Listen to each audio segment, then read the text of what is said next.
যুক্তরাষ্ট্রের president Donald ট্রাম্পের স্ত্রী ফার্স্ট লেডি মেলানিয়া ট্রাম্পকে চিঠি লিখেছেন তুরস্কের ফার্স্ট লেডি এমিনে এরদোয়ান।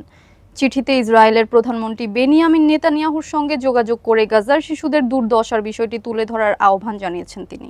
তুরস্কের ফার্স্ট লেডি এমিন এরদোয়ান যুক্তরাষ্ট্রের ফার্স্ট লেডি মেলানিয়া ট্রাম্পকে চিঠি লিখেছেন। তিনি মেলানিয়াকে আহ্বান জানিয়েছেন ইউক্রেনের শিশুদের মতোই গাজার শিশুদের নিয়েও উদ্বেগ প্রকাশ করতে। এমিন এরদোয়ান অনুরোধ করেছেন মেলানিয়া যেন ইসরায়েলের প্রধানমন্ত্রী বেনিয়ামিন নেতানিয়াহুর কাছে গাজার শিশুদের জন্য সহানুভূতি দেখানোর আহ্বান জানান।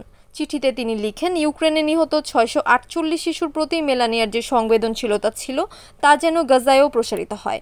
সেখানে গত 2 বছরে প্রায় 18,000 শিশু এবং মোট 62,000 নিরীহ মানুষ প্রাণ হারিয়েছেন। তিনি আরও লিখেছেন, একজন মা, একজন নারী ও একজন মানুষ হিসেবে আমি আপনার অনুভূতির সঙ্গে একমত। আমি আশা করি আপনি গাজার শিশুদেরও অনুরূপ আশা দেখাবেন। এরদোয়ান দম্পতি বরাবরই যুদ্ধবিরতির পক্ষে অবস্থান নিয়েছেন। সম্প্রতি প্রেসিডেন্ট এরদোয়ান ইসরায়েলকে গাজায় ক্ষুধাকে অস্ত্র হিসেবে ব্যবহারের অভিযোগ করেছেন।